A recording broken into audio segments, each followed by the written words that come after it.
Paul Snapchat video where it had Alec Murdaugh in the background, like his voice. They didn't have that yet. They only had the word of, his name was like Rogan, one of Paul's best friend, who said that when he called Paul around that time, he heard Alec Murdaugh in the background when they were all at the kennels with Maggie as well. I didn't miss much? Okay. All right. Sounds good. So I want to start here where we're at the interrogation. I'm going to speed up just a little bit. We're not going to do 1.5, but we'll do maybe 2.5, I think. Maybe 1.5. We'll see. But I think by the time we're done, lunchtime will be over and we will be good. This happened in June 7, 2021. So roughly about like a year and a half ago. Y'all see the body cam footage when Alex first met the police after the homicide? I've seen some here and there, but I just saw one. I just Googled really quick. I just saw another one. So I don't know if it's the same one that I've seen before. But what was up with that one? Who's down to your right? Jeff Croft. Who's testified? Jeff, you still in here? Oh, so this is Jeff Croft. Oh, Jeff Croft was the one who was testifying earlier, by the way. Is that here in the back? Yes, sir. Okay.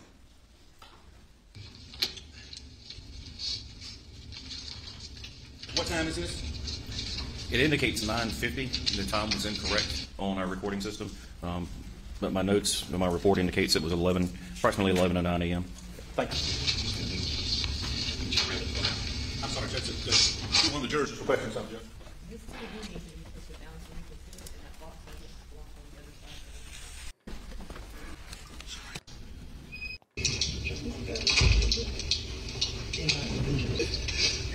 Alex Murdaugh, the defendant. Is that Corey Fleming?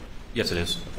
Thank you. And again, Corey Fleming is Alex Murdaugh's friend and co-conspirator. They both have been charged with like fraud, insurance fraud, computer fraud, money laundering, all types of crazy shit. So in my opinion, you know, like Corey Fleming is there as a friend, but he's also there to make sure Alex Murdaugh doesn't get in too much trouble, because if they start investigating into him, well, they're probably going to find out that there's going to be a bunch of other things that they've been involved in, which is the fraud stuff. And of course, Corey Fleming is going to get screwed.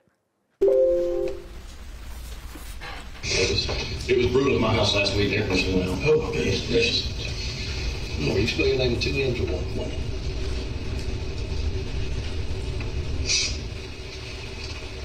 I appreciate you coming in today. I know we got a lot to talk about. You got Dan's questions. But before we get started with your questions, this has been going on for over 2 months. And we've done a lot of work. I know you have. And I've got some more questions that I need clarifications on. Sure. Okay. So at this point, it's been over a month since the murders has happened. The police were supposed to meet up with Alec Murdaugh again, just so they can like kind of reconvene, chat, and talk about it a little bit. But they weren't able to because Alec Murdaugh was going to go on vacation with Maggie and her family. And so they decided to meet up. You know what? You go on vacation, you take your time and stuff like that, go get some rest, and then let's meet up afterwards. And so now they're meeting up right now. And Alec Murdaugh's impression is that he's there to ask them questions, see how long they are in the investigation, and to get an update for them. But what he doesn't realize is that they're actually going to start interrogating him. So we'll start with that. Wait a minute. Well, yes, maybe I'm mistaken. I thought we were coming here so you can update him on what's going on. And I intend to do that. Let's do that first. Okay. Let's do that first. The update is I'm doing the investigation, and I have some questions that I would like some answers to. And I mean, certainly, if you know, I ask a question, if you don't want to answer it, you don't have to answer it. No, I'm fine with that. I mean, it's more clarifications of the 2 interviews you've already given me. Totally understand. Okay. Just wait 1 second. Yeah. Wait 1 second. All right. I need for you to tell me, are you going to give us information, or are we just here for you to ask questions? Now, I'm going to give you some information. Right. Why can't you give us information first? Some of the information that you're asking about are in my questions. And as we go through, you'll see. Okay. I know you don't, but I can't. I mean, I'm a friend, but I'm also a lawyer, and I like to know what we do. I like to understand what we're talking about. You know,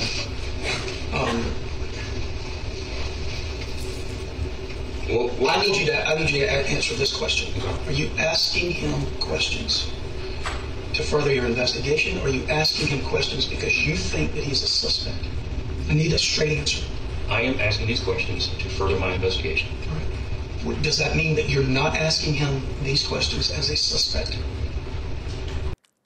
And I think the investigator does a really good job at answering his question, because the lawyer is like, I want a straight answer. Are you here to interrogate him, or are you here to update us? And if you're going to talk to him, well, are you here to do it to further your investigation, or are you here because you think he's a suspect? And I think the investigator does a really good job at responding to this, probably because he's heard these questions before. Because I'm not comfortable with you asking him questions as a suspect. At this point, they can walk out. I came here with the thought that you were going to be telling him where you are in the investigation, what it is you've done, seen, uncovered, whatever. That's why we came here. Well, let me respond to your question. Yeah. It may not be a direct answer that you're looking for. Mm-hmm. And I told Alec this when we first met. Any homicide investigation, you start with the closest person and or the person who found the deceased. Both cases, that's Alec. Good answer. Everybody stays in that investigation until we can get them out. Good answer. And right now, because of the questions that I have that I need explanations for, I cannot get Alec out. Okay. That's a reasonable statement. I don't have a problem with that statement. That's fine. That's exactly what the investigator want to hear from the lawyer. Woo! I don't read it, but everybody in the United States of America has an opinion on this case. And because I know everybody, I know it's a bunch of bullshit. I can't imagine that y'all are going to be asking about nonsense in the internet. No. I mean, just like you, I'm aware of what's out there. Yeah. I have not read every article. I don't care to read every article because they're not doing the investigation. That's right. That's right. All right. Well, Alec, if you're comfortable, you feel okay. Yes. Then that's fine. But Anything to help. All right. That's fine. They should have left. So I'm going to go back to Monday morning. And you went to the office. Okay. What time did you go to the office? Who was at your house when you left? And what time did you go to the office? We had been to a ball game that weekend. I don't remember exactly what time. It would have been somewhere between 8:30 and 9:30, probably. Okay. 10 o'clock maybe at the latest. Something like that. And when I ask about time, I'm not saying it was 5:11 or something like that. I just Totally understand. I need ballpark. That's as close as you can get to it. And if you need to know exactly when,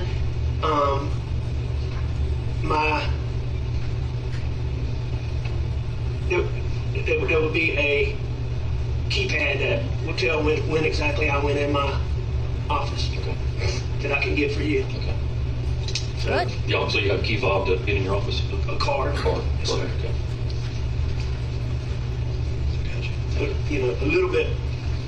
It's probably a little bit on the later side of that. I guess I know Maggie got up early to get out of there because she had an appointment in Charleston. Just don't remember if I left right after she did or I fiddled around. But and I already know that Paul stayed at John Morgan's that night, so it's just you and Maggie at the house. That's correct. And I know when you were at the office, you were working on motions, and some of those motions you dealt with before Paul's the boat accident or the boat case. I'm not really doing the legal work. I understand, but you're Paul's dad, you're a lawyer, you're definitely going to know what's going on. Yeah. So what were those motions? Did it deal with Parker's, or was it the actual boat accident, or? It was the civil case. Okay. What time did you leave and get home? Earlier than normal. I'd say 5:30. And you left the office? Yes, sir. Okay. What time did Paul get home that night? Me and Paul got there about the same time. Okay. Maybe he was a little bit later than me, or maybe a little bit earlier than me, but it was close to the same time. Okay. And y'all rode around the farm. I believe you said 2 different trucks, or 2 different vehicles. Yes, sir. What were those 2 different vehicles? We rode in the white pickup truck, and we rode in the black pickup truck. Whew. And Excuse me. either one of those, did you see any long guns? And take your time. It's okay. Did you see any rifles or shotguns? I don't remember seeing any that day, no. We did have pistols. Yeah, because I know you said you went target practicing. Well, not really target practice, we just shoot. Yeah. We rode around for a couple hours, just looked at everything. All the stuff Paul did on the farm, and we just spent, time to. I'm sorry. No, that's all. You can do this? I can do it. He should have been like, I can't do this, I gotta go. He should have left.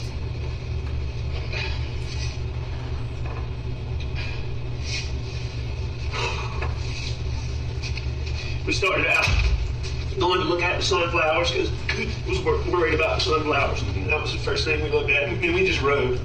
We just rode and looked at. We hadn't done it in a while. We just rode tall.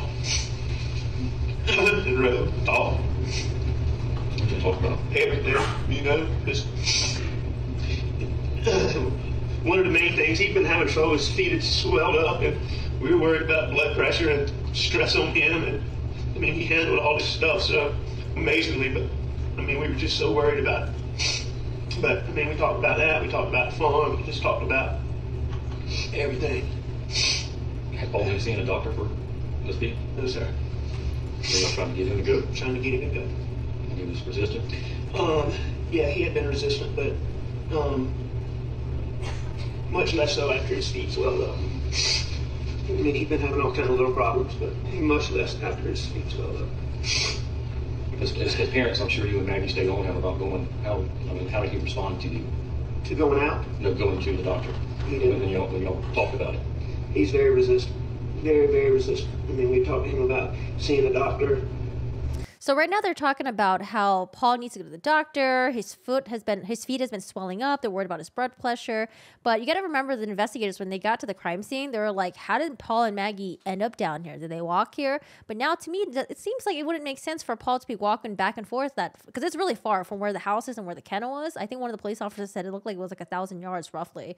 And so it'd be kind of weird to make Paul walk that far if his feet had been swelling up, right? You would probably want to have someone drive both of them from the house to the kennel. So that's why I think that that's what they're going with how did Paul and Maggie get there? Well, they probably went there because you drove them down there to the kennel and y'all all went to the kennel together. About the stresses of everything with the boat wreck, he didn't think he needed to do that. We tried to watch him really closely, but he was resistant. What time did Maggie get back on that night? Later. I'd say probably, the best I can tell, a couple hours after we got there. When you and Paul returned back to the house, was Maggie there? I can't remember if Maggie came by the shed when Paul and I were up there, or if we met her at the house. But, it's not unusual for her, if we're messing around, for her to swing through up there. Mm-hmm. And Maggie was supposed to be coming home. I've since found out she was worried about me, and me worried about my dad. Mm-hmm. And so she came home. So at that point in the interview, she said, did he tell you she came home because she was worried about his dad? Yes. So I guess he never goes to see his dad at the hospital. For the objection. Leading, he's just repeating what the jury just heard on the video. Was that caption idiot right there? Who's that idiot? I can play it and come back and ask him to clarify that. That's all. Someone whisper idiot into the microphone. Go ahead, Is that you, Harpoonian? Hi, Abdul.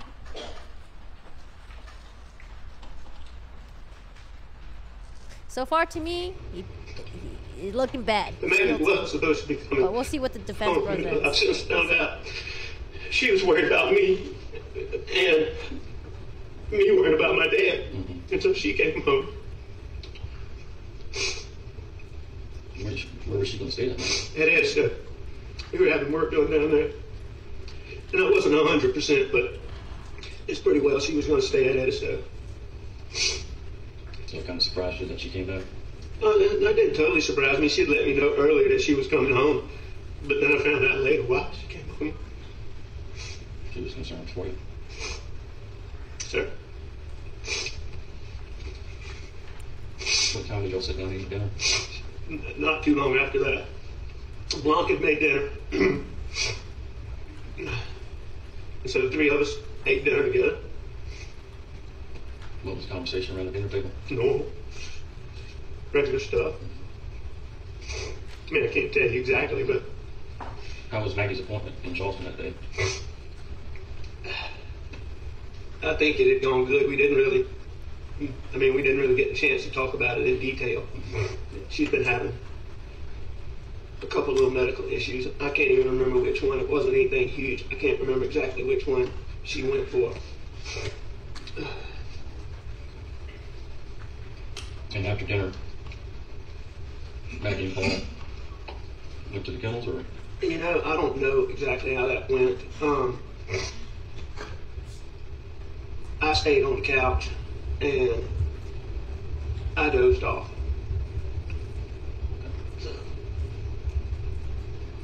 And then I got up.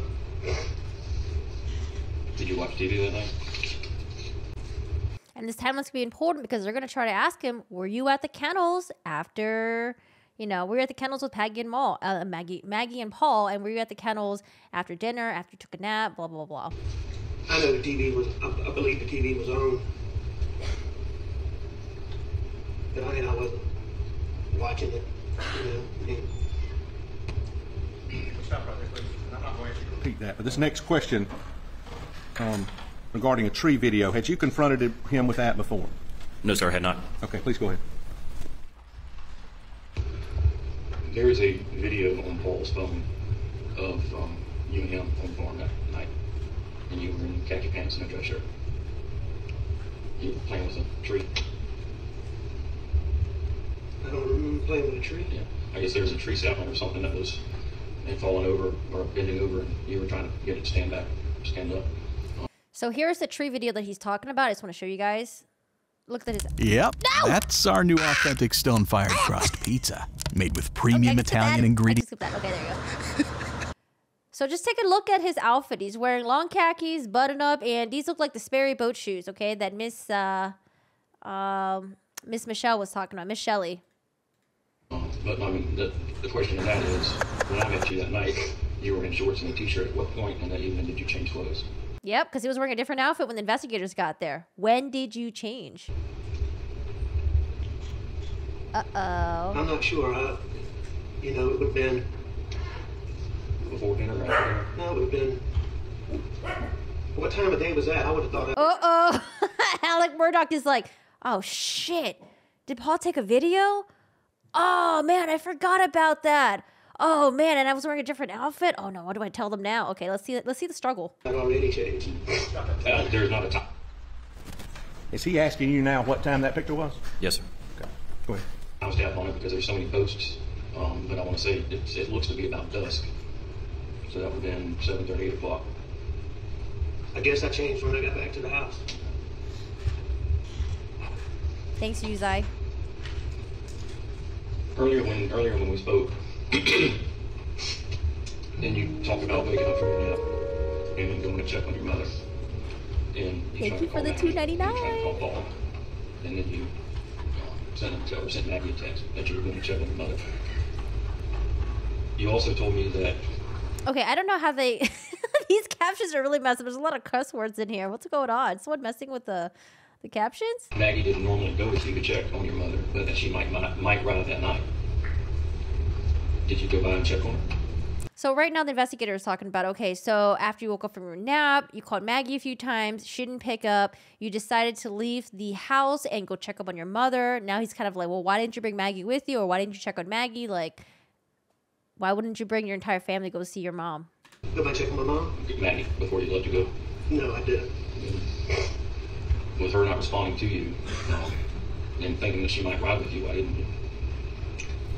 I don't remember having plans that Maggie was going to ride with me.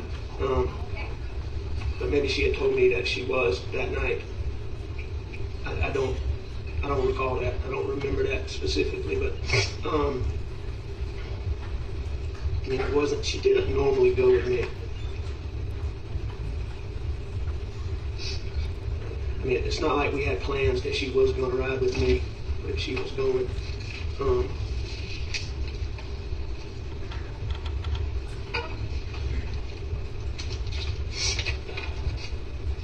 Man, look a little defensive there, Alec. Get your arms crossed. You don't look as relaxed as earlier. Forward through this a bit. To your mom's. I would have gone to the right on Moselle Road, 63, into Barnville, turn left on the road, right before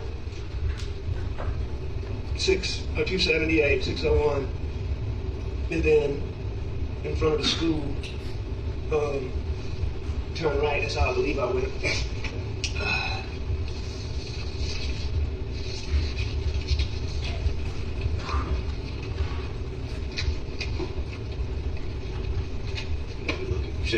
Right on Moselle to 63. That's right, right on Moselle. Yeah. The normal way is right on Moselle to Dobson Road. Okay. Dobson Road to 63. 63 into Barnville. Left on. So they're trying to figure out what route did he take to go to his mom's. Or left. Go visit your mother down that line. I mean, it wasn't infrequent. It wasn't all the time. I mean, visit her, you know, all times a day. Checking on her, especially with your dad being.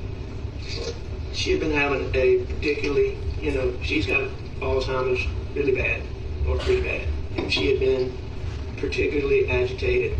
You know, with him not. And just so you guys get a picture of what it looks like. So this might be an outdated photo, but this is where the house is, right here.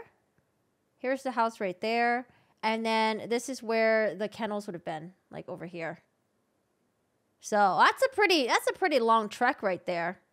Especially with Paul having to walk back and forth. If his feet was swollen, he would, like, had to go to the doctors, but he didn't want to go to the doctors. It would make sense that Alec and the entire family all drove down there, hung out at the kennels, and then that's when the murders happened. Being there and checked on her more in the days and weeks following my dad's passing than, you know, otherwise, but several times a week, you know, any time. How long would you say you were at your mom's that night? 45 minutes, an hour. Had you talked to Shelley Smith at this point? She had been interviewed, yes. I had not spoken with her by that time. Yes, sir. Please go. Shelley Smith is the mom's caretaker. She's the one who's going to say that, look, Alec told me to say 30 to 40 minutes when he was really there 20 minutes at the mom's house. And you left to go back home? Did you make any stops on the way? He said, when you went back home, did you make any stops on your way back? On the way there. On the way to your mom's work on your return trip back home? Stops. No, I didn't go anywhere. I went straight there. I did not. No, sir.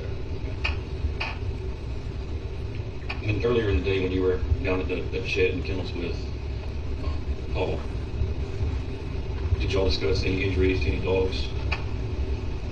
Did he and I? No, but Rogan Gibson told me about Rogan Gibson's the the best dog's friend. tail. And somebody saying his leg was broken. Which one's his dog? I'm trying out Mr. Orange's volume. The dog's tail. And somebody saying his leg was broken. So right here in the interview, your question was, did Paul tell you that? So did he deny that he'd had a conversation with Paul about that? He never said he had a conversation. What if anything, did he say about whether he'd had a conversation with Paul about that? He didn't indicate that he had a conversation with Paul. He said he had a conversation with Rogan Gibson. That he'd heard that from Rogan? Yes, sir. It's a chocolate puppy, I think. Was the leg broken? Not that I know of. Oh, no wonder I can't use the ad on my iPad. I think I've tried it So before. see, something might be wrong with his tail, because when I was out there, he was chasing his tail and looking through the fence and trying to grab it. Yes, So sir. that was one of of the energy. When you got back to Murdaugh, which driveway did you enter? I went into Brick Gates. And Maggie and Paul weren't there. Were there vehicles at the house? Yes, sir. How did they get down there that night? I was hoping you were going to be able to tell me that. Oh, so the investigator says, so how did Maggie and Paul get down to the kennels there that night? And Murdaugh is like, oh, I was hoping you would tell me that. Are you sure you didn't drive them down there? The only thing that I can come up with is that black truck. Is that Buster's old black truck? Yes, sir. Does it normally stay down at the farm, or does it stay at the house? Both. Did Maggie ever walk down there? Maggie walked down there a lot. But Paul, I mean, if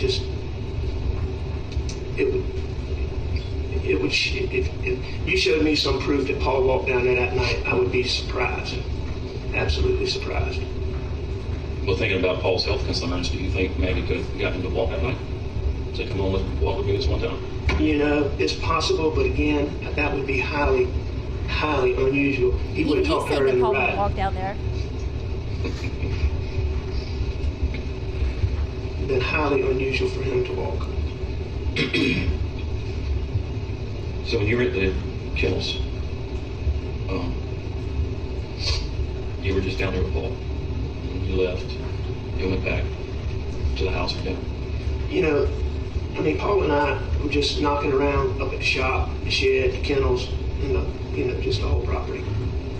And that was before dinner, yes, sir. And you didn't go back down there after dinner until you returned trip from visiting your mother? Yes, sir. Ooh, that lie is going to be... Ooh.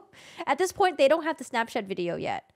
So, again, there's a Snapchat video that has his voice in the background where multiple witnesses, close family friends, were like, that is Mr. Alex's voice in the background. And this is in the video right before, minutes before the murders happened.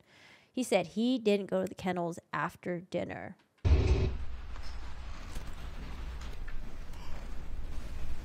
That's it. Keep going. And it's not like the video vaguely sounds like him. It sounds like him. I've got information that Paul was on the phone. No, at this point, they didn't have it yet because he asked. Had you confronted him with what you're about to ask him prior to this? They No, only I had knew not. because of what Rogan said. The question you had just asked him, did that deal with whether he went down to the kennels or not after supper? Correct. And he said he had not. He had not. They were still trying to get into Paul's phone at this time or something. And Maggie was heard in the background. And you were heard in the background. And that was prior to 9 p.m. I heard Rogan Gibson asking me if I was up there. He said he thought it was me. Was it you?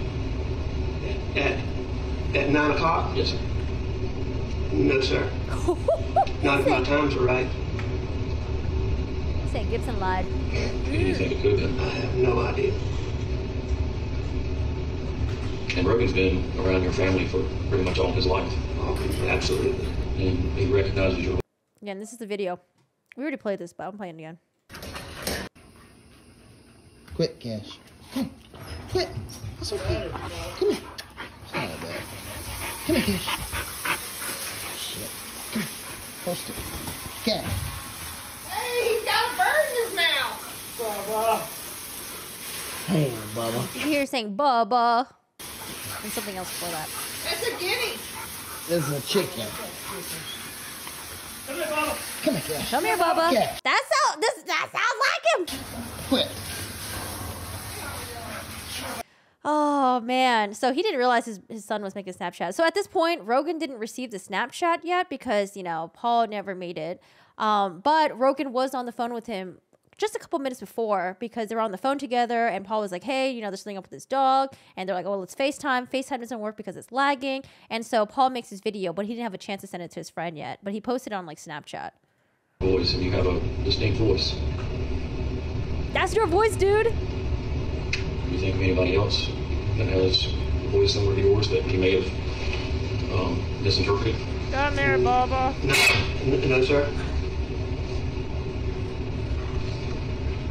I mean,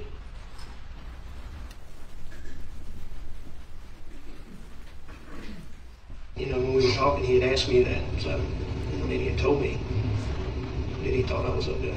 Did that surprise you? Yes, sir.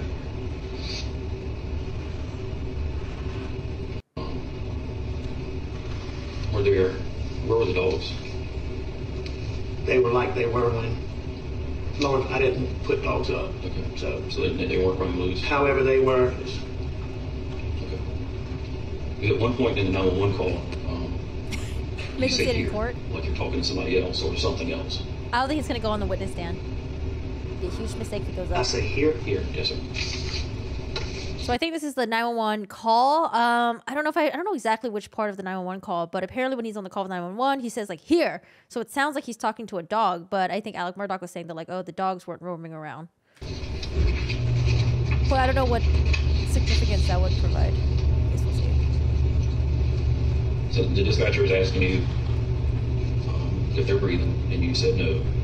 And she asked did you see anyone else in the area, and you said no.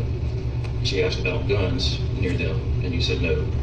And then you kind of stutter and start moving around, and you said here. Uh-oh. Oh, it's like, who were you talking to? Who were you saying here to? Were you talking to another person that was at the crime scene? Or were you talking to the dog? Or who were you talking to? Alex is like, I don't know. I don't have any memory of saying that. I guess I'd have to listen to it, but I don't recall the dog being out. I'm certain that there was not a dog out. Arms still crossed, very guarded. With the body language. There's other things people have told me about that 911 call that I don't remember. I wouldn't be surprised if he wanted to testify. I don't know here. But probably like I was calling the dog. Not to. I don't know. Calling a dog, talking to somebody else. I don't know. That's what I'm asking. Yes, sir. And obviously, there's nobody else out there. Okay. And I'm certain that there was not a dog loose. But I don't remember saying anything about Buster would know. Something about threats. I was asked about that later. If I had information about, or if Buster had information about threats, that I said he would know.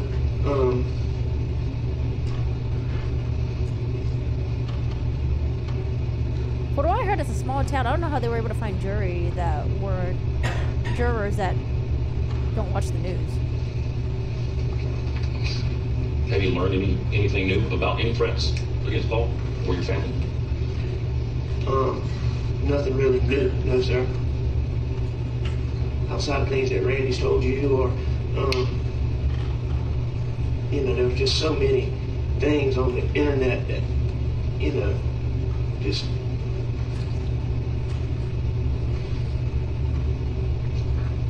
But nothing new, no, sir.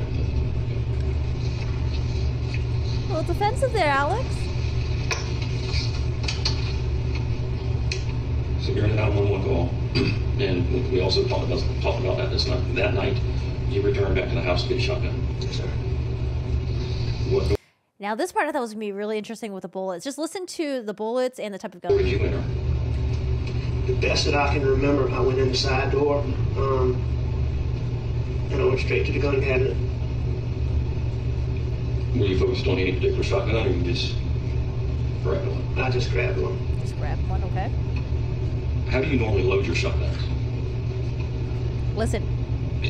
Avid hunters load shotguns in special ways, different types of munitions, and I'm just asking you how you load yours. Alex, why are you asking me this? Put it in the chamber and push the button. What type of shot do you load? All kinds. I've loaded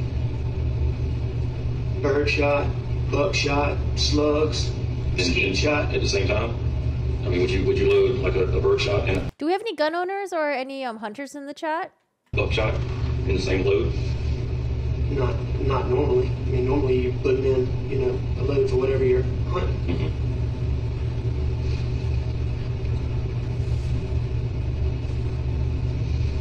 The reason I'm asking about that,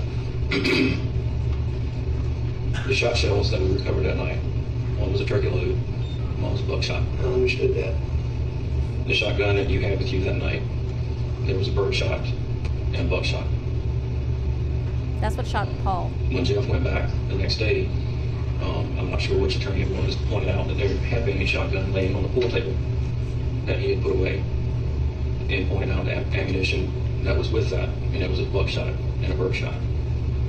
And then the shotgun that we took for potential comparison, it was also loaded with a birdshot and a buckshot. So I have all these consistent loads, along with what's that in the feed room. I call it the feed room at the kennels. Is that what you call it? That's okay. Good enough. Okay. I just want, if I say feed room, I just want you to know what I'm talking about. The night I grabbed the shells that I could get my hands on, I don't, you know, I had no idea exactly what I had. Okay.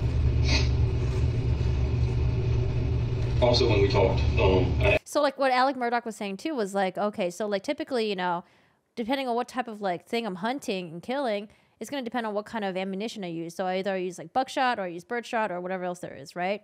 And so the investigator is saying that like, well, you know, we found from Paul's body, there's evidence that he was shot by 2 different types of ammunition. It was birdshot and buckshot.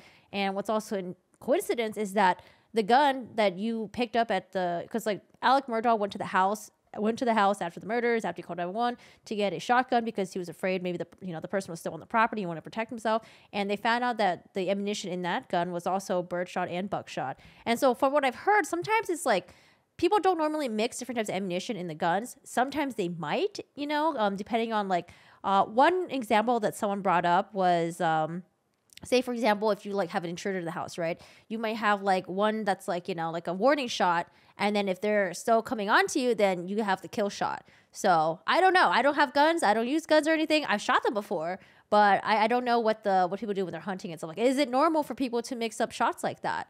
But I think they also mentioned that like the way that Alec Murdaugh had loaded the gun, the type of ammunition is like not correct for the gun. But it makes sense that Alec Murdaugh was like, oh, you know, I was panicking. I was just grabbing whatever I can.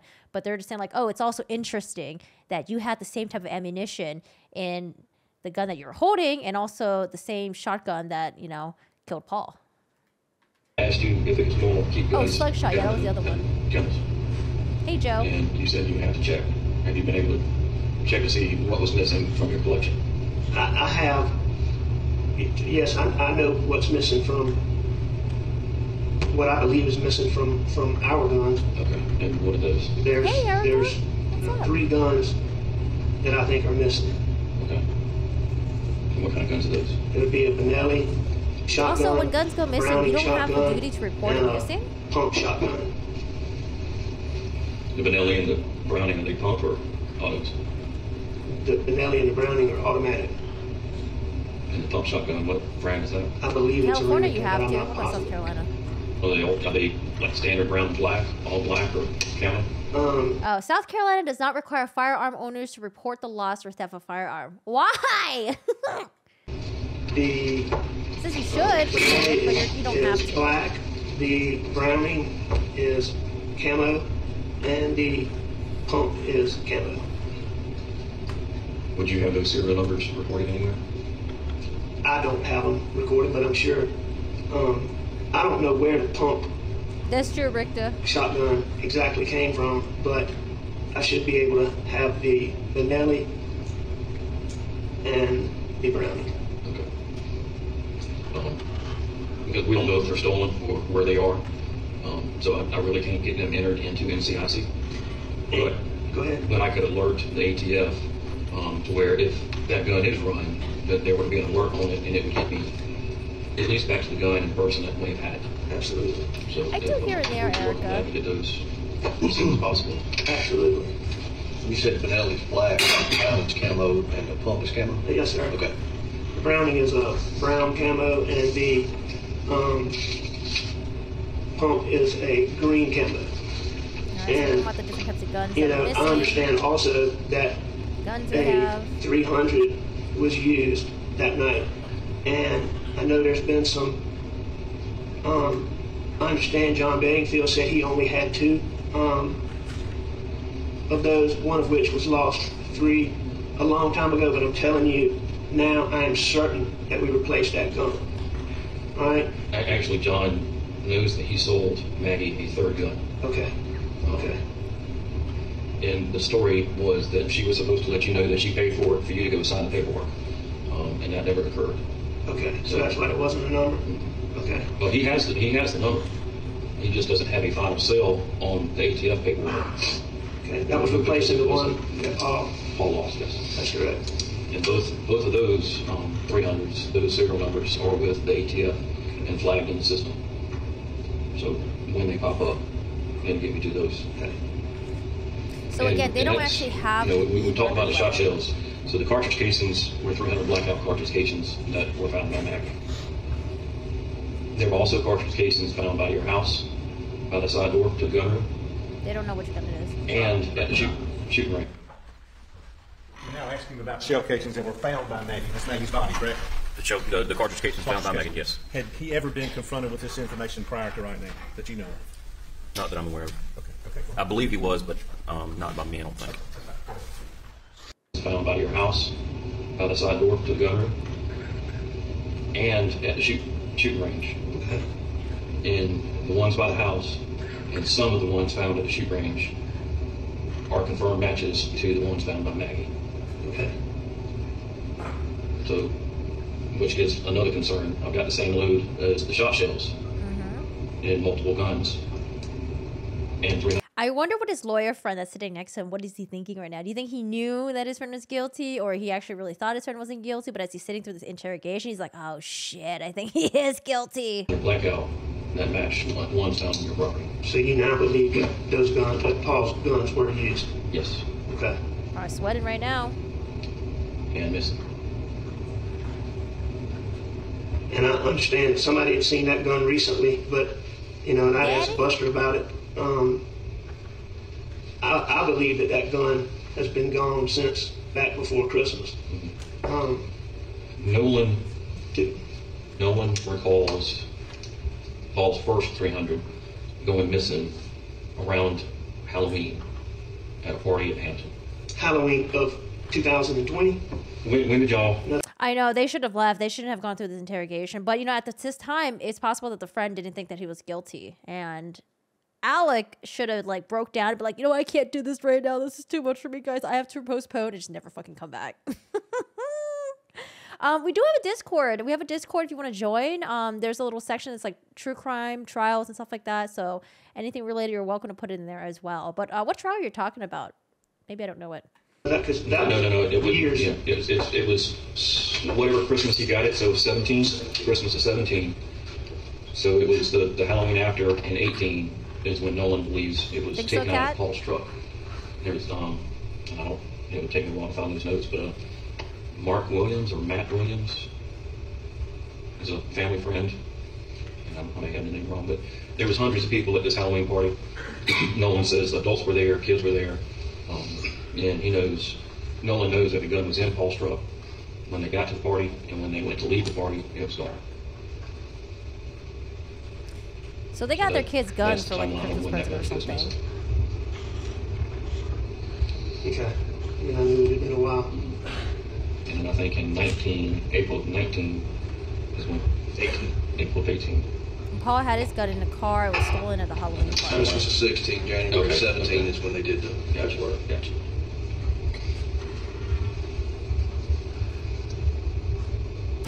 Look at another that part in the 911 call, you made the comment, I should have known. And the questioning that surrounded, dispatcher's asking, is anybody else supposed to be at the house? And you said, no ma'am, please hurry. And she says, we're getting somebody out there to you. And your next comment was, I should have known. What are you referencing in that statement?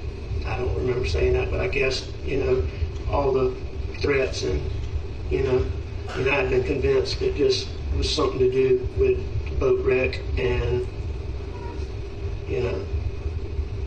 all of that.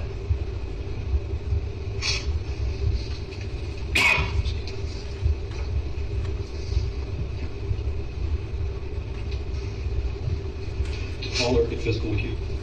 Did they ever get into a heated argument and get physical? One time, a little bit where he wouldn't listen to me. I don't know why it zoomed into Did you ever get physical with him? air like that. Talk about Maggie. Did Paul get physical with Maggie? Yeah. So she probably wanted to at times. I'm sure she wanted to with all of us. Yeah.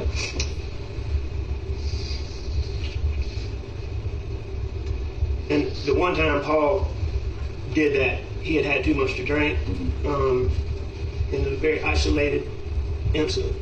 Where was that? Was that at Moselle or Costa? That was at Moselle. In Michigan. I probably don't know about it then. I don't think so. No, sir. It had been a while.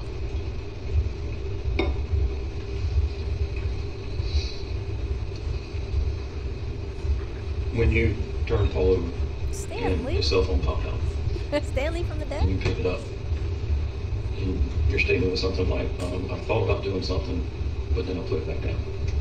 And that was the interview, our first interview. What were your intentions with the phone? I don't know. I mean, when I went up to him and the phone came out, I don't remember having intentions of doing anything with the phone. So this is the part where he arrives at the crime scene. He claims that he tried to check their pulse of both of them, although one of the victims, Paul, you would have been able to tell that he definitely wouldn't have had a pulse.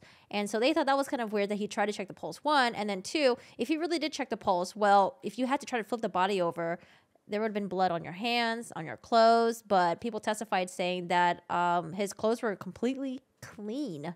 No visible stains or anything like that. He had no blood in his hands and stuff. Retired U.S. Marshal. I like his outfit. It looks like pretty snazzy. Okay, thank you.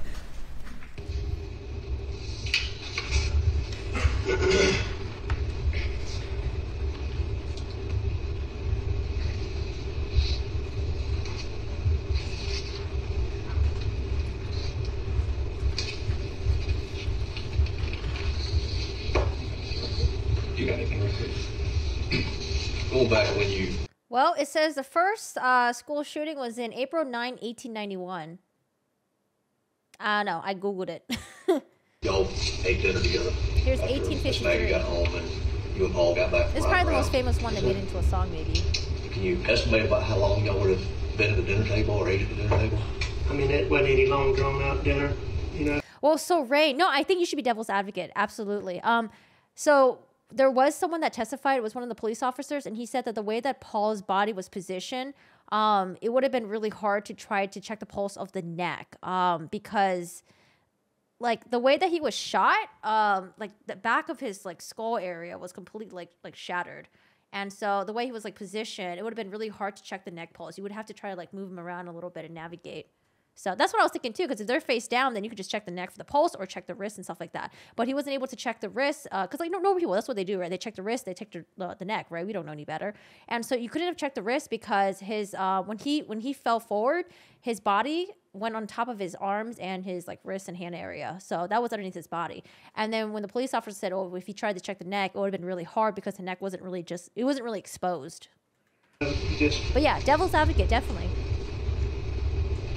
I mean, because we got to look at it from all angles, right? You don't want to just look at it from like one you said there was conversation at the dinner table, but... Here's the dinner table. 15, 20 minutes. How long it takes to...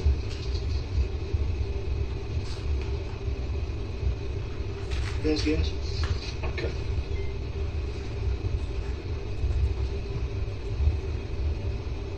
I mean, I could see why you want to check anyways, because it's your family member. You know, you want to be like double, triple, quadruple sure, right?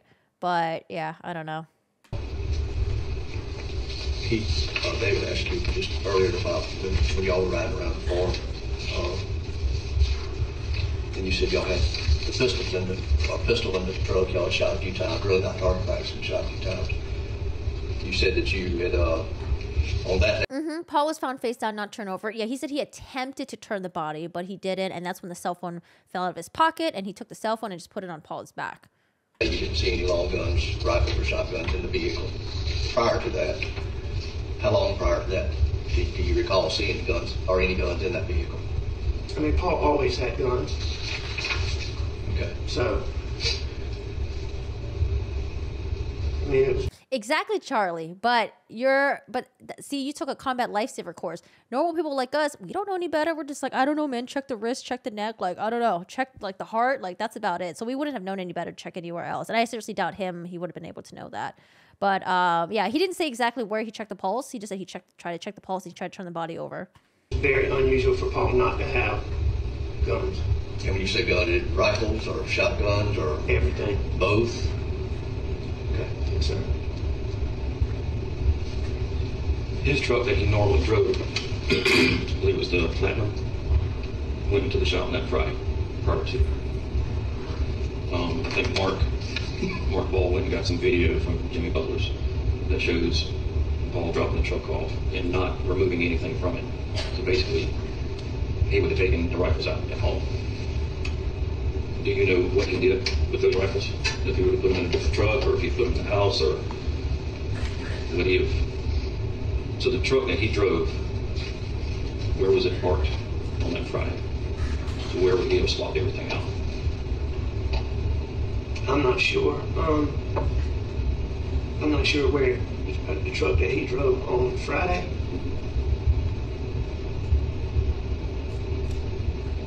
What truck did he swap out from?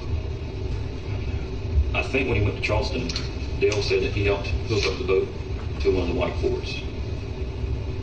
And I know one's a gas and one's a diesel.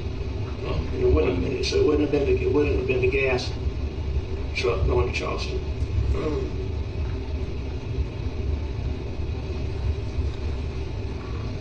I'm not sure. So this occurred the Friday before everything happened? Yes, sir. And this happened on I'm not sure. On Friday, I had gone to stay in the hospital with my dad. I don't believe that I saw Paul on Friday. When did y'all go up to Columbia? On Saturday. What did Paul go with y'all? You know, I mean, Paul, he didn't, he liked to go to sports when there was a crowd, but that wasn't his thing. We go, Is that always how it's always been, or because of the boats? No. I mean, he wasn't into ball as much.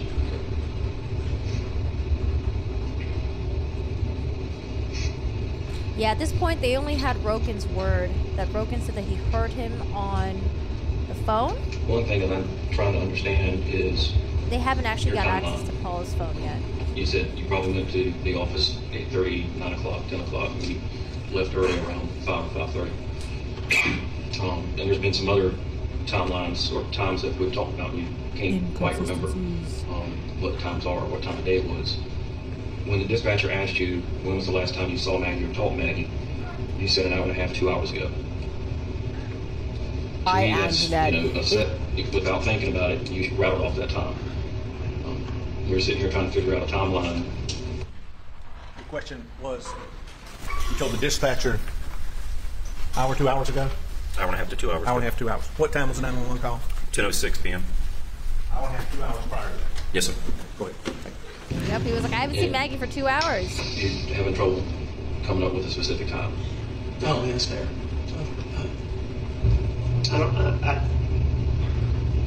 Tell me again what I said to the dispatcher.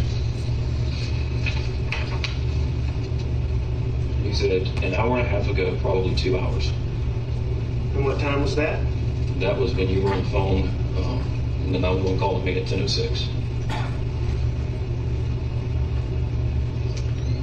So given 2 hours back, that would have been 8.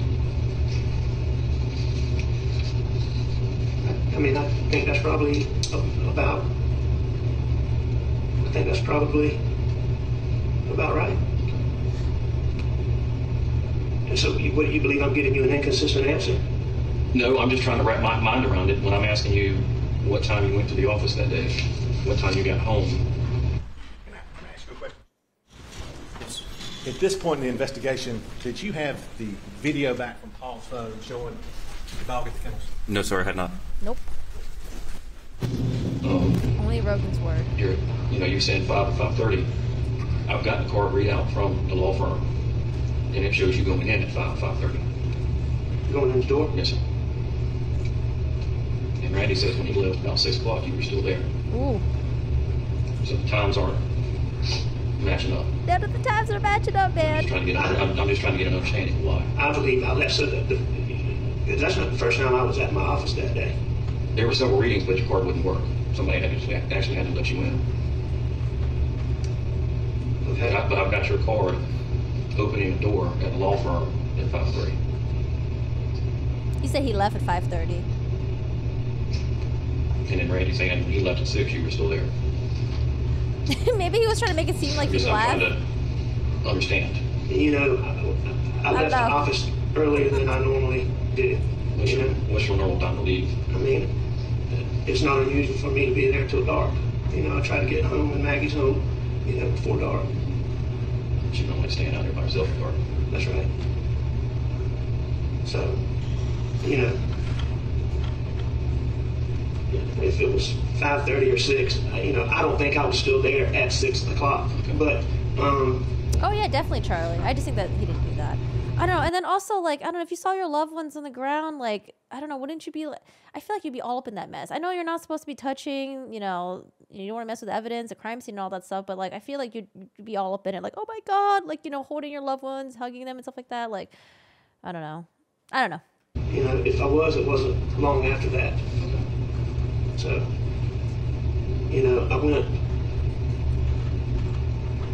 I believe that I went straight home. So it's just weird that there's just no blood on it. Y'all been able to get Chevrolet to download mine? We're still working on it. Okay. It's a long process. Maybe he watches true crime and he knows not to mess with bodies, I got home early enough for Paul and I to ride the property for a substantial length of time. More than an hour. I thought probably a couple of hours that we were together, but somewhere. Took it down the river. We rode down all the roads. I believe that we. I can imagine him wiping it off. We rode all over. You touch the body, you wipe it off your shirt, you get a towel, you wipe it off or something like that, right?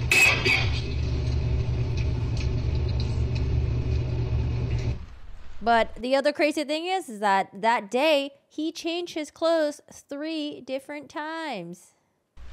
Or possibly 2 times. We don't know if like he changed into a fresh clothes or if he did the laundry or something. I think he changed to another fresh clothes, but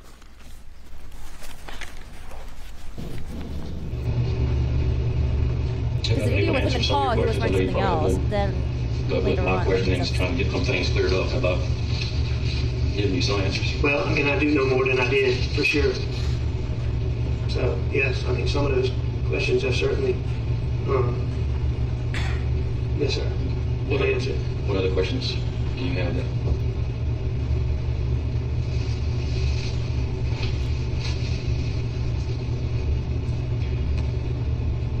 his clothes from the video? Wait, which one? The button up? I would like to know exactly what happened. Me too. He didn't even know he changed his clothes until the detective brought it up. He was like, the detective was like, hey, there's a video of you and Paul. You guys are like messing with the trees and you're wearing different clothes. Did you change?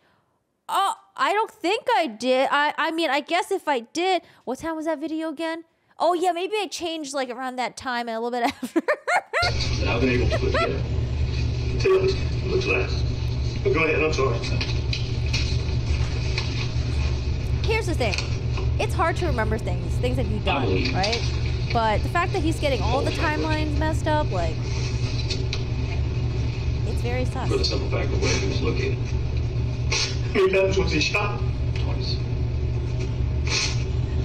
And he had different shoes on. I thought he shot Maggie first because they could tell he shot her in the back of the head. What? He said he thought he shot Maggie first, or Maggie was shot first? Alex said that he thought Maggie was shot first because she had been shot in the back of the head. Go ahead. We may honestly never know who was first, but I think it was Paul, for the simple fact he wouldn't have, if he saw his mother getting shot, he wouldn't have run to that feed ring. I do think the crime is genuine. I do think he. You know, we've already established. He regrets it. Family He still guns want to were get used. away with it. And if they came from Paul's truck was at the house. So where were they? And how did they get down there? And how did they get down there? Yeah, how did they get down there? Did you just ask him, we've established family guns were used? Yes, I did. Objection's overruled. Proceed. What was his response? Sorry. It wasn't his paralegal. That was actually his CFO, With COO. nothing did he answer? You're talking about, she was a very spicy lady. I liked her. Go ahead. Seconder, right? Miss Seconder? I mean, it's normal for y'all to leave your keys in the cars. However, if somebody showed up and did this, you're not going to take Paul's truck back to the house and leave the key in it. Mm-hmm. Doesn't make sense. And how did they get it down there? Remember, Paul has swollen feet. Why would he We've walk already in that established far? family guns were used. And if they came from He's like, yeah, I know. Paul's truck was at the house. So where were they? And how did they get down there? And how did they get down there? I mean, I do want to remind you guys that this is at 1.25 speed. The answers are a little bit more drawn out and a little bit more there's a little bit more pauses and stuff like that. it's normal for So it y'all looks to like he's leave your speaking normally, keys but in he's the a cars. lot more slowly. However, if somebody showed up and did this, you're not going to take Paul's truck back to the house and leave the key in it. Yeah, it doesn't make sense. I mean, do you know that the guns were in the truck? I mean, could they have been somewhere else? They could have been somewhere else. I mean, he didn't have his normal truck. And I understand that Nolan Tootin believes he saw the gun 3 weeks beforehand. Mm-hmm. Yeah, she was And I the haven't CFO, talked to him, COO. but is he believes it was not the one that was at the house? He said he used the art of bullshit, right, that lady?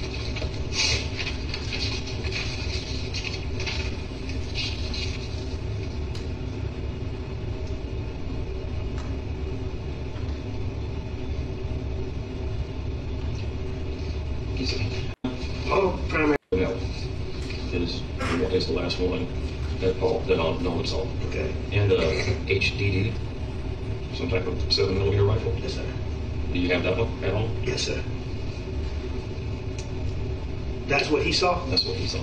Because I was told by somebody that Nolan saw a 300. He told me he had not seen a 300 since March after turkey season.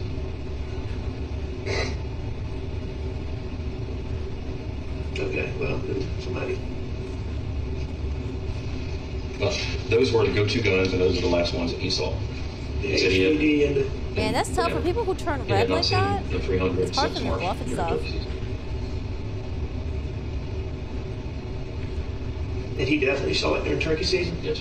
Because there was some point, back when it was missing at Christmas time. You should have wear some foundation.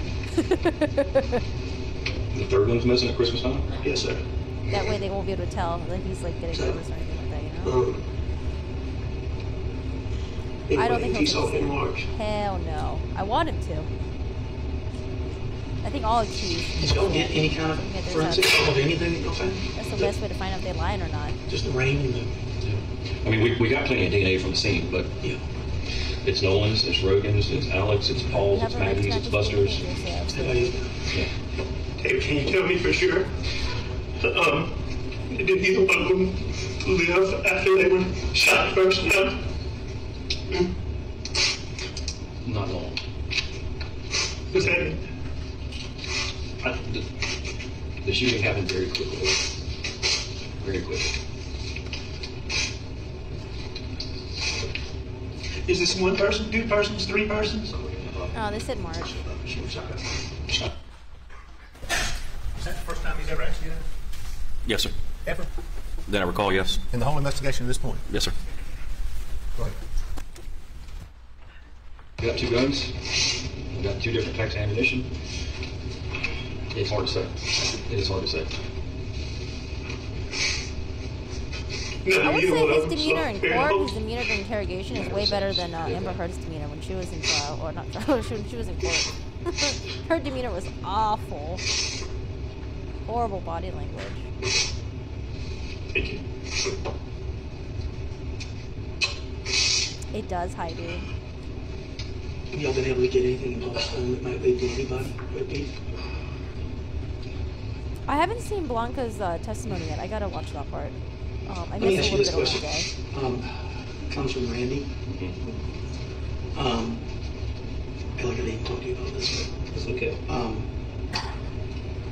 You know, they got a lot of friends in the community. You know, from the upper echelon to the lowest. And here's the friend lawyer coming on in. They got a lot of friends in the community from the upper echelon and the lowest of the lowest. Like, okay, what's your point? Socioeconomic level. Okay. They think that they can ask people to keep ears out, you know, loose lips, talking, that kind of stuff, but they don't want to reach out to anybody. Not purpose. Unless y'all think it's okay. I'm not talking about paying people to do stuff, investigators.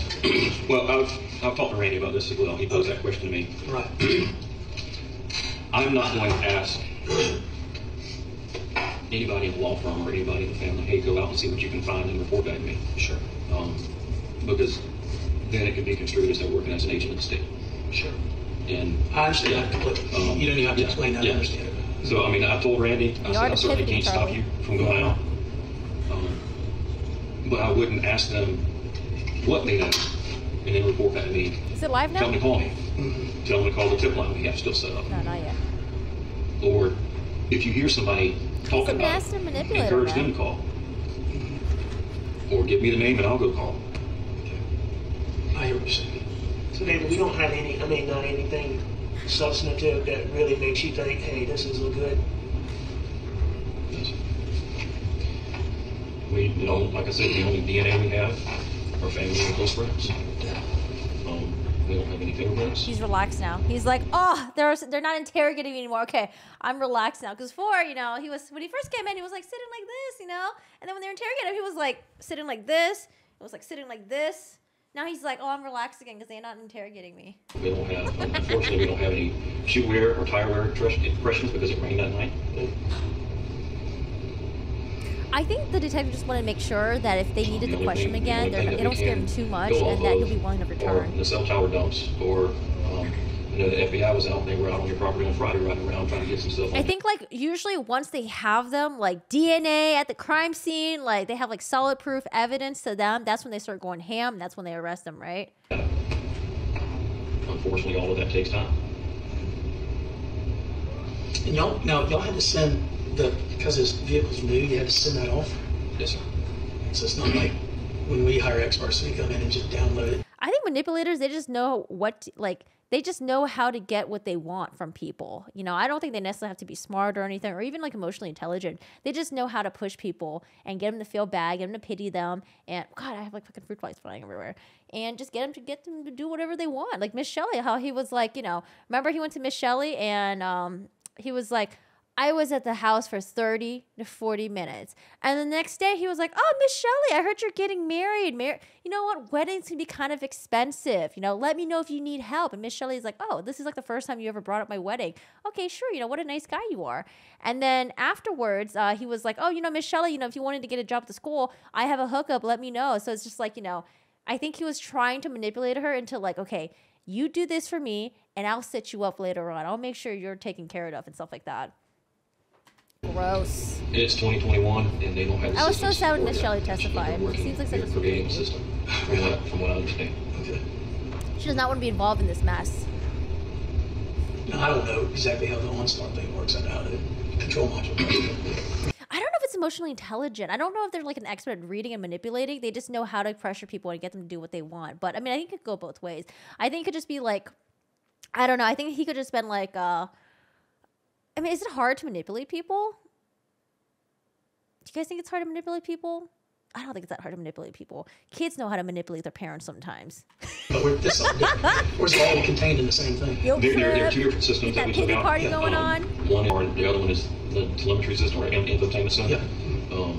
And the FBI says there is information there. They just have Yeah, I mean, I think if you're emotionally intelligent, that could help you a lot, definitely. to be able to extract it and put it in a report. Sure. So you're just waiting for that? I'm waiting on the search warrant from OnStar. See what kind of. Yeah, so at this point, they're waiting for the search warrant, for the car stuff. They're waiting to get into Paul's phone. What I want to know is, why did Alec Murdaugh, why did he FaceTime his wife twice that day? Why did he delete it? Why? I don't understand why you would delete the FaceTimes to your own wife. If us signing something expedites that. Why do you guys think he did it? I don't own the car, but whoever we need to will sign whatever authorization you need. Water? Oh. So thirsty. So you had said that, or maybe Jim told me or something about y'all were able to get in Paul's phone just with a search warrant. We have a what they call a partial download. Yeah. Because we don't have the passcode. Sure. We can't do a full extraction. Do you think so? You know, my thought was that I don't know who's required to authorize Apple to open it. Mm-hmm. I know there was that big thing where they weren't going to do it for whatever case. Honestly, the motive is the most cloudy part of this case. I just thought it was really interesting that the day that he gets confronted by the CFO about the $792,000 of missing funds, the murders happen. Later on, 2 months later to be exact, when he's confronted by his best friend about the missing Ferris fees and like, hey, like, you know, are you gonna pay me back the $192,000? Shortly afterwards, what happened? He stages a fake assassination attempt where he was trying to have someone kill him and basically have the insurance money go to his older son, Buster. So it's like, that's kind of a pattern to me, but anyway, wild. I thought that if we, I think Maggie owned the phone. He was trying to manipulate the system to get money from the insurance company. Well, you have to have your own separate iCloud account for each phone. Because what did he do to the housekeeper, right? The housekeeper has like a trip and fall. She dies. He's like, oh, I'm going to take responsibility. Like he tells her family, like, oh, you know, I'm going to take responsibility. I'm going to sue myself, sue my insurance company, and I'll give you the money to you guys. And what does he do? He ends up pocketing the money. Doesn't even give it to them. So this is the guy that was just trying to, I don't know. Usually people, when they do this insurance fraud thing, they tend to have a pattern, right? Like I always hear stories. Maybe I'm just going by my own like anecdotes, I guess, but like I always hear stories about like people who like engage in insurance frauds where it's like you hear about a wife that like murdered her husband, had her husband murdered or whatever so she can collect insurance money, but then lo and behold they find out that like, oh, she had like husband number 1, husband number 2, husband number 3, and they all mysteriously died or disappeared somehow. So I don't know, you always hear about these greedy mother effers. And we've done that for Maggie's, Paul's, and Alex. Okay. iCloud accounts. Yeah. To see if there's anything in there. Yeah. There was nothing in Paul's. I'm still waiting on Maggie's. Maggie did back hers up and stuff. But I heard the Moselle property, or I forgot which property. Maggie has some properties like under her name or something. I know that. Does that mean Paul did back his up? Probably. Let's see. But what my thought was, and I don't know if this is even possible, but if we get the estate and we get the personal representative who is now the authorized person to authorize it to be opened. I mean. Do the did they ever do the prosecutors ever mention that, Rain? Do you know? Surrounded by 100 lawyers, we get a probate done like that. And then the other thing I was thinking too was like, well, maybe he was just trying to do like a murder or suicide type of thing. Like, you know what? I'm gonna kill myself. Let me just take my family with me. I don't know. That to me seems a little bit. But maybe that was what he was trying to do. But then he chickened out last minute or something. But I think he like sort of planned this out a little bit. But yeah, I don't know. I can have the powers of appointment done in 2 days, and we can authorize whatever it is you need to open. And that might be beneficial. So I think Randy and I, or somebody and I talked about that. Yeah, I knew she had the property. Yeah, well, I forgot which property. She had some property under her name. Who would be the representative? Just somebody at a law firm. Probably one of your brothers, I would think. Oh, for Maggie and Paul's estate? Yeah. Probably me, or my brothers, but whoever it is, it doesn't matter. Whoever it is will be whatever y'all need to do to. No, it won't be anybody that'll be uncooperative. Okay. Well, I mean, if y'all go ahead and start working on that, then we'll reach out to Apple. Yeah, maybe he didn't want to face the shame, have his family go through that shame all over again, especially the stuff that they went through with Paul already. So maybe he was just trying to take himself out and wipe out the entire family. I don't know. people who do this stuff, like, it's hard to make sense of it because it doesn't make sense from the very beginning, right? How we get that accomplished. Right. Because gotta be something there. Mm-hmm. Gotta be something there. All right, we're still waiting for the. I think the court should be. The trial should have resumed by now. I mean, let me use the bathroom real quick. Have y'all had to track down all the wackos on the internet, or just only the ones that you think seem a little more? Not the opportunity and the inclination, you know. There's been a few. There's been a few that I'm looking at. Yeah. But some of the information is just so far fetched. Mm-hmm. I talked with one guy. He called in and says, "Well, I knew that Maggie's son bought a house right around the corner." I'm like, "Okay, well, no, they didn't." Yeah. That Maggie had left her husband some time ago and was going to move to Florida to be closer to her father because mother was dead. Mm-hmm. And I'm like, "Okay, thank you, Doc." Mm-hmm. So it's a lot of that stuff. Yeah, people that want to get involved. Yeah. People that think they have some information. Especially the matter of death. Mm-hmm. They're all over the place. Well, I mean, y'all been taking a licking in the press about not disclosing stuff, but Jesus Christ, man. I don't have anything to disclose. Well, and why are you going to tell the bad guy what you got? Thank you. I mean, I just don't understand it. I mean, look. Nobody wants to know more than this man right here and this man right here. I know. Everybody else. I believe that. Everybody else. David, how far apart in time were the shots? Either one of them know the other one was dead or been shot? I think it's impossible to answer that question. I think it is impossible. But you certain Paul was shot first? I believe he was. I'm not certain. I believe he was. So they believe Paul was shot first. You don't know how soon afterwards she was shot? And it all depends on how many shooters were there. I mean, if we're looking at two shooters, it could have happened at the same time. Or one shooter, two guns. If we're looking at one shooter, it would have happened. If you got the AR strapped in your back, and then you're holding the shotgun with the other hand. And I know you can't help but think about it, but don't beat yourself up over getting that answer. It's not going to do anything to you.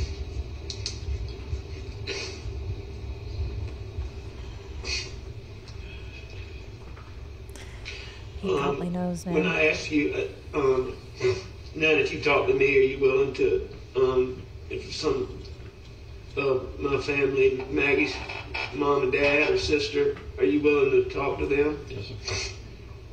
Okay. And I'll meet them where they want to. It would be easy if you could meet them faster than that. Yeah. No, I mean, I live in Charleston, so it's nothing for me to shoot up to Somerville and meet with the Brandsters.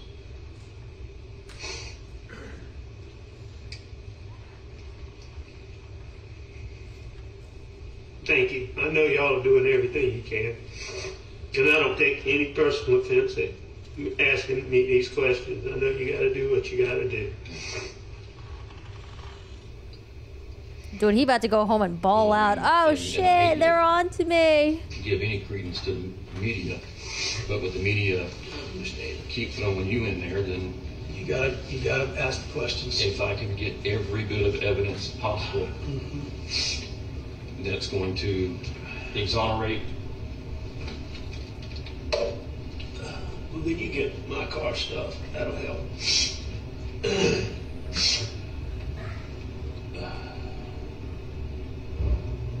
Alan, you said earlier Maggie didn't like staying out there by herself. Yes, sir. Was there any kind of, I know we asked you once before in one of the earlier interviews about cameras, and have y'all talked about doing any kind of camera system out there, stuff getting missing, Maggie talking Yeah, surprised they don't have like a camera system out there. We're hearing that type of stuff, so. We never really had maybe because they're out in the country-ish.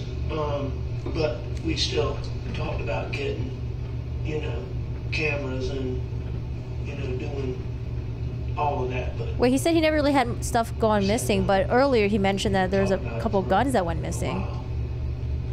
But not really any conversation about stuff up and walking away or getting missing between you and Maggie. any conversations between me and Maggie about stuff? You and Maggie, or you and Paul, either one, about stuff that had been missing, or had somebody came up and taken from the bar or from the house or anything like that? Only thing that I can remember being discussed missing was some drills and some Milwaukee tools. How long ago was that? And he mentioned missing guns.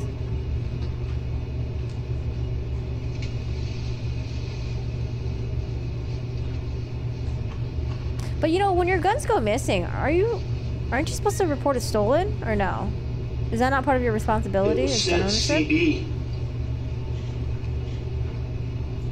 got hired, I'm pretty sure. Okay. Because that was one of the things Paul, when he was looking for him, was going to ask CB. And I'd had a boy working out there. And he basically did what CB does now? No, or something? He came in and was, just trying to, because I didn't have anybody working out there, just to kind of keep things from getting totally out of control. Mm-hmm. He came in and, he does that for another friend, works with another friend, and he's just kind of coming in to help me, probably,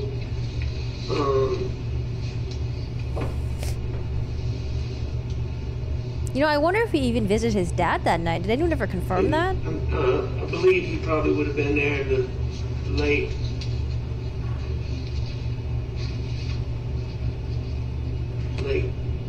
fall, probably, I'm guessing. Is he from Hampton or Multibro? He's from Beaufort, I believe, originally, but he lives up in, he lives between Beaufort and,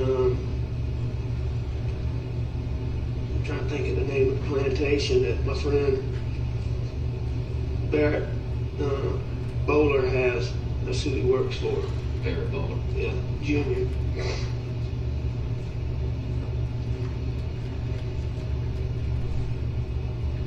Yeah, spell it. It's Bowler is how it looks. B-O-U-L-W-A-R-E.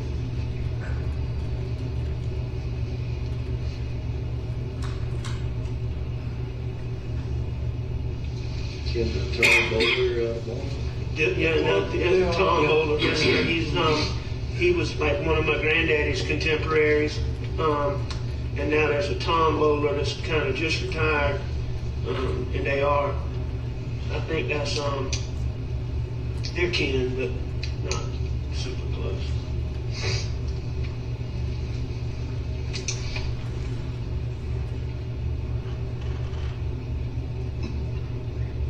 How old is Matt? Ish. I'd say he's 35. Like that. Maybe. Do you still have his number? Yeah, I'm pretty sure I have his number in my phone.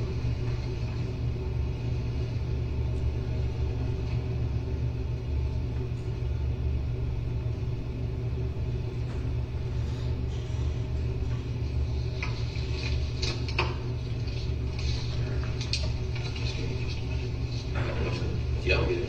That I can get it.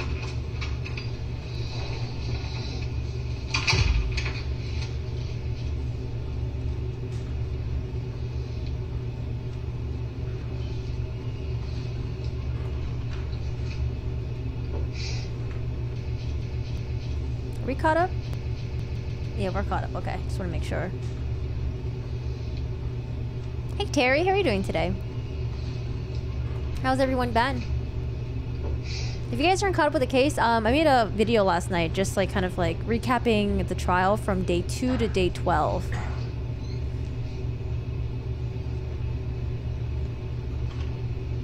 I wonder why they're not forwarding through this. You know, what I think is really interesting is that the jury Can't take notes. So much information. Like for me, I got notes right here for myself. But man, for the jury, this is like so much information to absorb, so many different people and stuff. Can't take notes?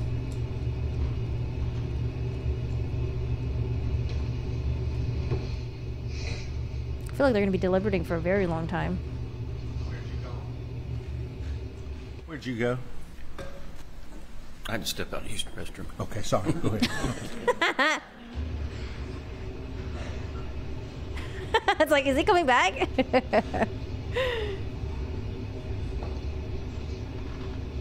All right, so we have 2 investigators. We have Alec Murdaugh, and we have his friend, lawyer friend, also co-conspirator. Both are charged.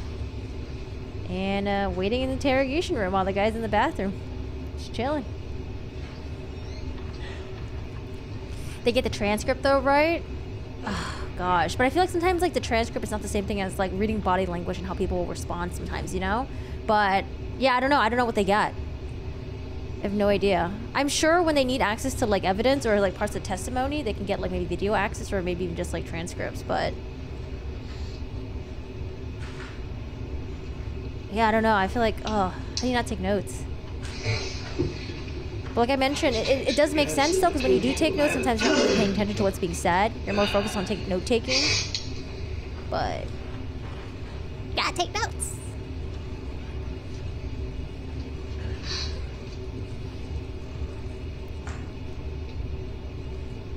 Is this the interrogation that was uploaded on the internet, or is this the first time we're seeing this?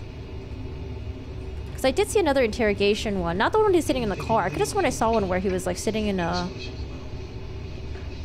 I don't know if it was this one though. I could have sworn he was wearing something else.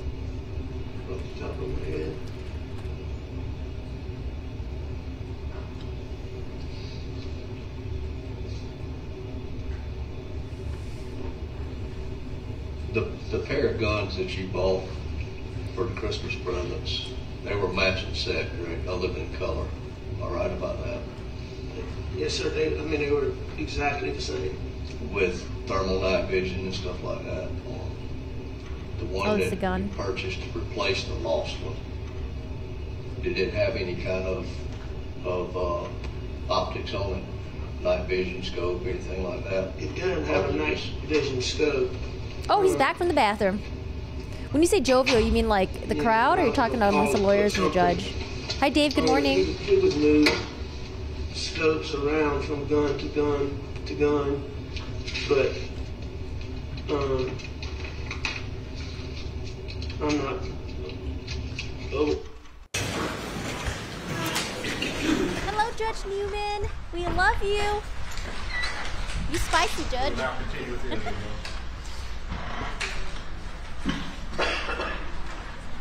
Specific scope on it. I don't know if it had. All we ask, when was the last time that gun had been seen? Do you know of? I know that we looked for it around the Christmas holidays. Or we went to get it around the Christmas holidays. I asked about it around the Christmas holidays. 20? This past Christmas holidays? Okay. And that was the replacement, what I guess we call it. That's correct. Okay.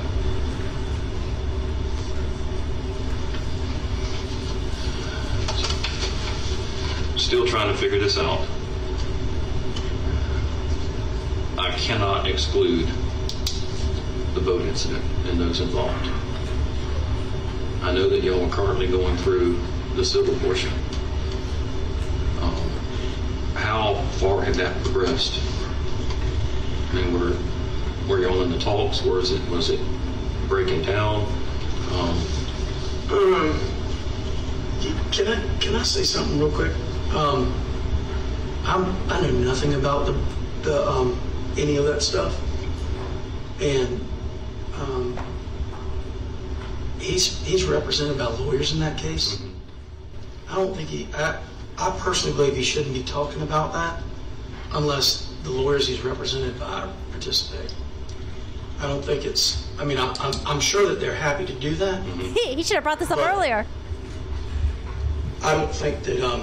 I don't think the person should be talking about a pending action like that without their lawyers knowing about it, and what,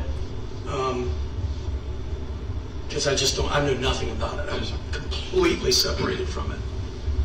I don't mind. You know, I have insurance companies hire lawyers, and then, you know, some of my partners are helping with that also. But you know, it's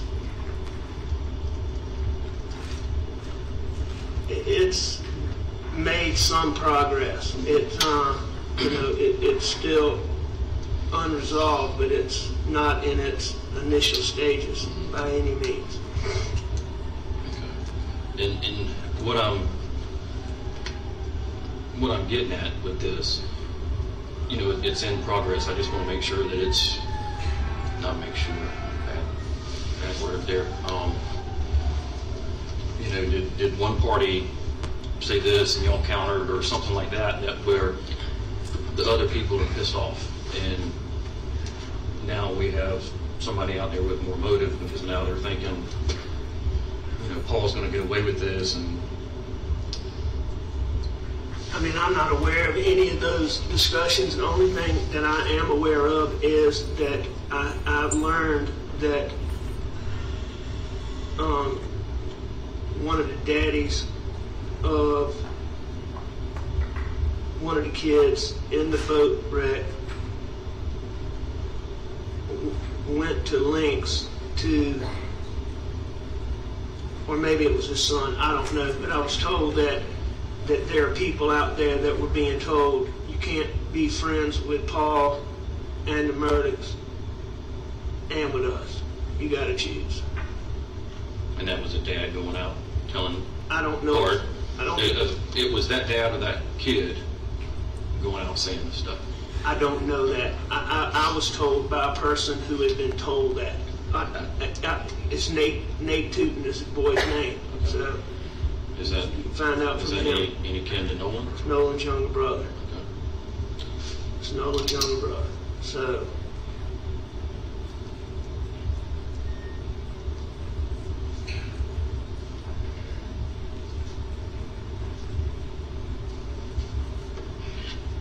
I'm gonna answer this. Yes, Y'all mind, Buster and I have a deal. Buster? You probably don't get much service in here. Buster. I do wonder though if Buster's going to testify or not. If you go outside, hit that green button on the right.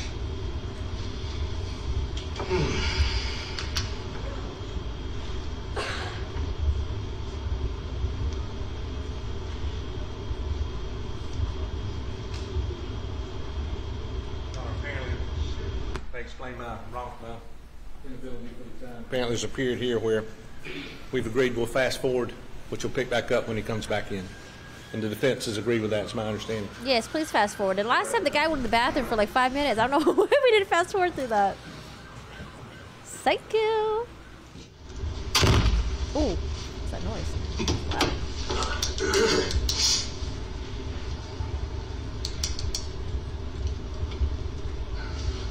I don't see anything about whether or not they had life insurance policies, Maggie and Paul.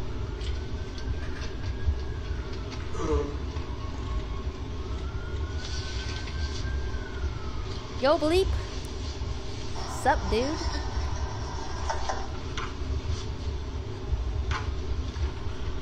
This is the Snapchat video that I'm talking about from Paul's phone.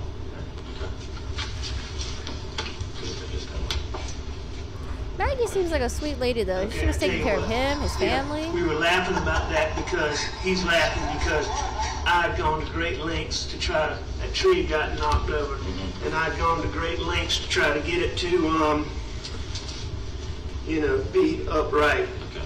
And was that night?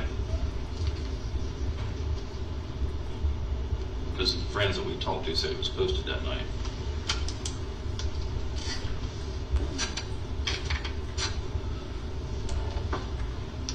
I'm not sure.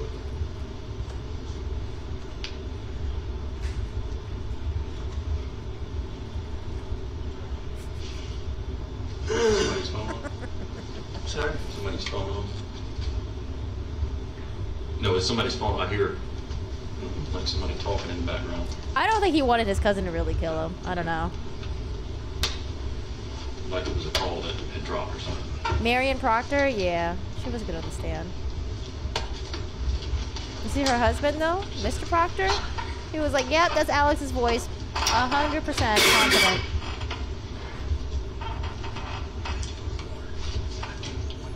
I knew you would. Throat just dry. Yeah. You need something?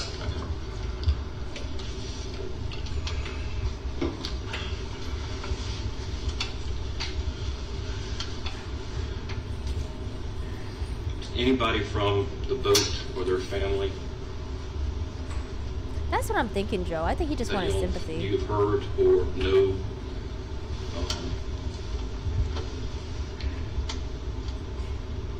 of any issues with them recently or prior to this incident? Like any confrontations? Or them saying anything in the community about the lawsuit or the pending charges, anything that would kind of lead me. I mean, David, I told you about the,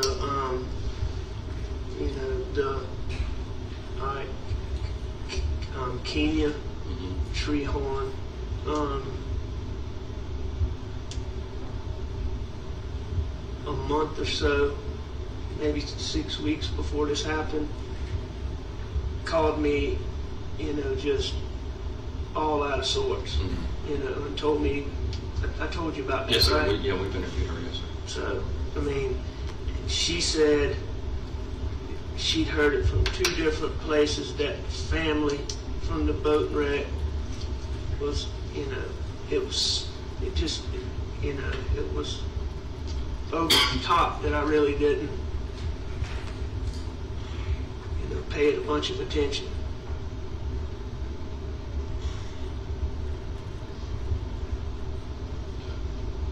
And I asked her about it. She said she didn't know who the people were, but she said that it was with a friend. It was at a friend's party. She knew who the friend was and would take y'all to the friend. So, has she talked to you about that? She's given us very little. Do you feel like she's being evasive? Because let me tell you what I've tried not to do. I know y'all have to look at me. I've tried to have as little discussions with the people that y'all are interviewing, with all this talk about how I fixed this and fixed that with the boat wreck, which is totally untrue. I've tried to not have a lot of conversation with people that, I know y'all need to talk to. Well, the problem that I encounter, and I think everybody in law enforcement encounters in any investigation, people on the street talk, and they run their mouth, and they'll talk to friends, and they'll talk to families, and they'll talk to victims. But when the police show up, they keep their mouth shut. So she's not talking to you? She has given us some information. Okay. Some information. So is there a problem with me going to her and, I'm not going to answer that. So you're not telling me not to do it? I'm not going to answer that. Okay. Either way. I'll get somebody to talk to her. All right? To try to get her to cooperate with you. Darn. Allergies. Excuse me. Yeah, I feel like, I don't know if they brought this, in the opening statements, I don't think the prosecutor brought it up, right? All right. Do you have any more questions? Do they have any witnesses to back this up and stuff? And if you can't think of any now, because that would contribute to reach motive. out, call me. Oh, well, no. I mean, you've answered a lot of things I had questions about, and I appreciate it. And I'll call the Bransteaders and see if they want to meet. Maybe get Marion up there at the same time so I can just meet with them all together. Does Marion, I know they live on the Wamala, does Marion work? No, she doesn't work. And they're kind of between Wadmalaw and, I mean, they're residents of the state of Florida, but they're... Do you guys think that he had an opioid addiction too? Or do you think he was also saying that to get more sympathy? Like, oh, guys, the reason why my life is in ruins and I'm making bad decisions because I'm just addicted to opioids. Because even his friend was like, I didn't know you were addicted to opioids. I've been friends for like 37 years. And you said you've been addicted for like 20 years? But yeah, I don't know. But I think they did mention, the only thing that backs that up is, I think, the sister story. Sister said that like, Maggie would have Paul be like the detective or something to make sure the dad wasn't like taking like, you know, the pills or something. But they're here as much as but they're in Greenville a lot right now. Yeah, because of grandbaby. The baby, that's right. Thank you, man. Yeah. I just a few more questions. Okay. Did you kill Maggie? No. Did I kill my wife? Yes, sir. No, David. Do you know who did? No, I do not know who did. Did you kill Paul? No, I did not kill Paul. Do you know who did? No, sir, I do not know who did. Do you think I killed Maggie? I mean... I have to go where the evidence and the facts I take me. understand that. And you think I killed Paul? I have to go where the evidence and the facts take me. And I don't have anything that points to anybody else at this time. And why did he show up with this lawyer? So does that mean that I am a suspect? You were still in, like I told Corey earlier, you were still in this. Haven't cleared you yet. With everything that we've talked about, with the family guns, the ammunition, nobody else's DNA.